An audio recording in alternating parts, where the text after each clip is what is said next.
Sa loob ng simbahan, marami akong nakita, mga aral ng pag-ibig at biyayang dakila.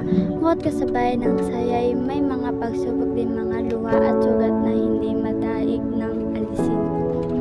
Sa bawat hakbang tayo may kakasama, sa hirap at ginhawa iisa ang diwa, nagmamahala, nagtutulungan sa bawat gawain.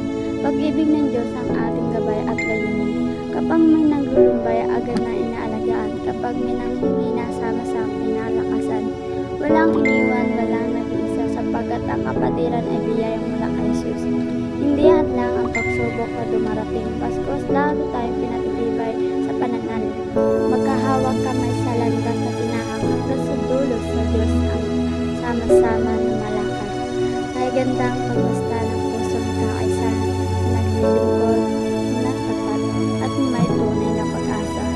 Ito ang kapatiran ating pinagmamalaki, nagkakaisa sa pag-ibig para sa ikalalaki ng Diyos, magpakailanman.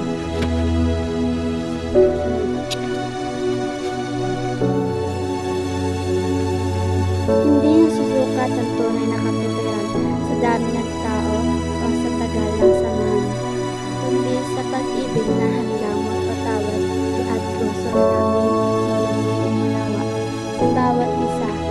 Ang ating pagkakaisa ay parang ilaw sa dami.